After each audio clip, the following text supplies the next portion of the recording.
Hi friends, welcome to my channel. मैं आपकी friend Manisha Singh. आज आप सबके लिए जो कहानी लेके आई हूँ उसका नाम है सुल्तान की संदूक। तो फ्रेंड्स, आज इस कहानी से हमें यह पता चलेगा कि हम अपने काम को कैसे बुद्धिमानी से कर सकते हैं। तो चलिए शुरू करते हैं।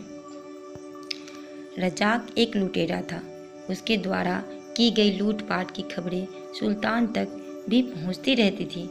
सुल्तान ने ऐलान किया था कि जो कोई भी रज्जाक को पकड़वाने में उनकी सहायता करेगा उसे 100 सोने की मोहरें इनाम में दिए जाएंगी।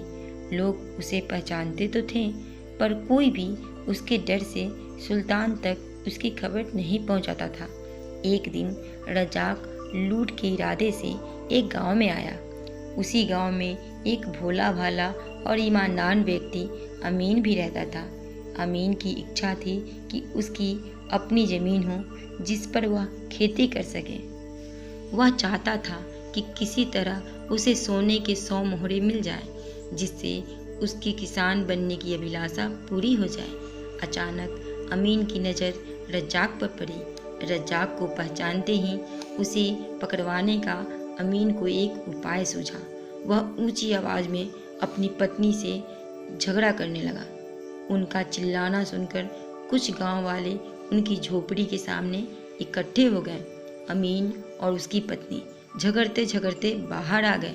लोगों को देखकर अमीन ऊंची आवाज़ में बोला, मेरी पत्नी को देखो, यह कितनी नासमझ है।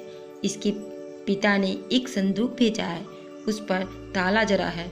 उन्होंने खबर भेजी है कि अगर मैं यह संदूक सुल्तान के पास ले जाऊं तो सुल्तान मुझे सोने के 100 मोहरे देंगे। लेकिन मेरी पत्नी ने है कि मुझे यह संदूक सुल्तान के पास ले जाने नहीं देती। अमीन की पत्नी भी सबको सुनाते हुए बोली, मैं नासमझ नहीं हूँ, बल्कि मेरे पति और मेरे पिता नासमझ है। भला बताओ, संदूक में केवल कागज का एक टुकड़ा है। आप लोग ही बताइए, कागज के एक टुकड़े के बदले में कोई सुल्तान सोने की मोहरे देगा? मैं अपने पति का सबके सामने मजाक बनते नहीं देख सकती। यह कहकर वह झोपड़ी के अंदर चली गई। अमीन भी गुस्से में उसके पीछे जाने लगा। बोला, मैं भी देखता हूँ कि तुम मुझे संदूक कैसे ले जाने नहीं देती और तुम मुझे कैसे रोकती हो।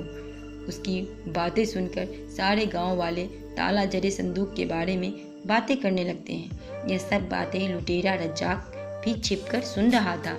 उसने सोचा कि यदि संदूक को मैं अमीन के घर से चुरा कर सुल्तान के पास पहुंचा दूं तो वो सोने के मोहरे मुझे मिल सकते हैं। तभी उसने देखा कि अमीन लकड़ी का एक संदूक सिर पर उठाकर सुल्तान के महल की ओर जा रहा है। रज्जाक को और क्या चाहिए था, वह उसके पीछे हो लिया। अमीन गांव की पगडंडियों से निकलकर महल की ओर जाने वाले रास्ते पर पहुंचा। रज्जाक भी उसका पीछा करने लगा। कुछ आगे जाने पर एक निर्जन स्थान देखकर रज्जाक ने अमीन के सर पर वार किया। अमीन बेहोश होकर गिर पड़ा। रज्जाक संदूक लेकर तेज कदमों में से महल की ओर चल पड़ा। वह मन ही मन खुश हो रहा था कि सुल्तान उसे 100 सोने के मोहरे देंगे। इसी बीच अमीन को होश आ गया और वह भी तेज कदमों से सुल्तान के महल की ओर चल पड़ा। रज्जाक ने महल में पहुंचकर सुल्तान को संदूक भेंट किया। सुल्तान ने संदूक खोलकर देखा तो कागज के एक टुकड़े को उठाकर पढ़ा। उसमें लिखा था, हमारे माननीय सुल्तान, यह आदमी जो आपके पास लकड़ी का संदूक लेकर आया है वह कुख्यात लुटेरा रज्जाक है। सब इससे डरते हैं, इसीलिए इसके विषय में कोई कुछ बता नहीं पाता। आप इसे पकड़ लें। सुल्तान ने पत्र पढ़ते ही रज्जाक को बंदी बनाने का आदेश दिया। उसी समय अमीन भी वहां पहुंच गया और उसने सुल्तान को बताया कि रज्जाक को पकड़वाने की यह योजना उसने और उसकी पत्नी ने मिलकर बनाई थी। यह सुनकर सुल्तान बहुत प्रसन्न हुआ।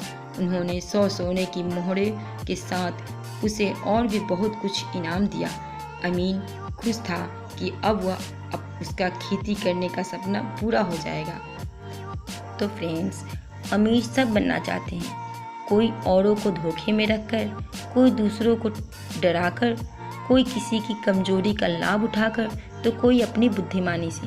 तो फ्रेंड्स, हमें हमेशा अपनी बुद्धिमानी से ही अमीर बनना चाहिए, ना कि किसी के कमजोरी का फ़ायदा उठाकर, क्योंकि हमें हमेशा दूसरों की मदद करनी चाहिए, ना कि किसी को धोखा देकर और किसी को परेशान करके। तो फ्रेंड्स, अगर आपको हमारी ये स्टोरी, हमारी वीडियो अच्छी लगती हो तो हमारी वीडियो को लाइक करें, शेयर करें, सब्सक्राइब करें और बेल आइकन को दबाएं। तब तक के लिए धन्यवाद।